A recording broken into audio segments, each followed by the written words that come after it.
Ubisoft have buffed a whole host of operators with today's Year 11 Season 1.1 patch. So let's look at the patch notes themselves and let's talk about all the changes that they've made and how they're going to affect these operators. So to kick things off, the first change is to Flores. Now to me, I've always felt like Flores has always felt a little bit slow, a little bit hard to get his drone to explode, and they have actually changed it. A shorter delay allows Flores to follow up behind his drone more quickly, improving his pacing during pushes. For his explosive drone, they have reduced the delay to exit the drone after triggering the explosion to 1 second from 2. So once you actually press the button to detonate the drone, you'll be able to come off of the drone and start running around again quicker. This is an amazing change for Flores. It is a very good quality of life change, and even though it won't actually make much of a difference to the drone itself, you will feel it when playing him a lot more. Similar to this, we've got another little tweak that they have done to Iana. They have actually increased the amount of time you can be in her clone form. As you can see, they've increased it to 18 seconds from 15, so they've added an extra 3 seconds. This isn't a massive change, but as you can see here, it will give you additional time to gather more intel with her clones. After this then, we have Jager. They have reduced the cooldown on Jager's ability. As you can see, they have reduced it to 9 seconds from 10, which again isn't much of a change, but hopefully this allows for a more consistent and better experience when playing Jager. It's going to allow those ADS defenses to go off a little bit more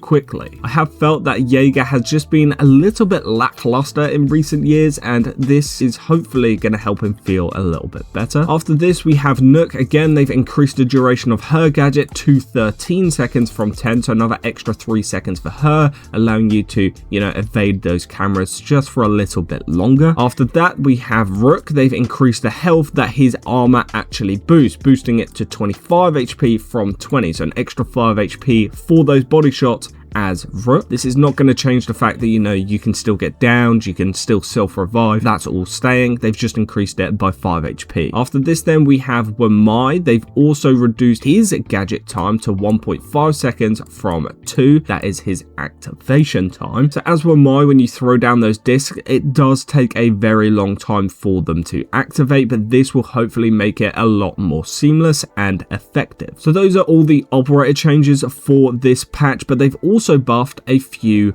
weapons. As you can see here, they've increased the base damage of Caveira's M12 to 42 HP from 40. This is probably one of the worst fully automatic weapons in Rainbow Six Siege, so the extra 2 damage per hit will hopefully buff it enough to make it viable, and obviously this weapon is only found on Caveira. They've also buffed the POF9. They have increased its damage to 37 per bullet from 35, so again an extra 2 damage per bullet for them. In my opinion, this is a slightly bigger change because the POF9 has a massive magazine count, so this is going to increase the amount of damage per magazine by quite a lot, and obviously once again this weapon is only found on Sens. So other than the bug fixes, that is it. They have buffed Sens, Caveira, Wamai, Rook, Nokk, Jager, Iana, and Flores. So let me know what you think of this patch. Just buffs all around. I think Ubisoft should keep focusing on making the bad operators better rather than nerfing the good ones. I think it's a more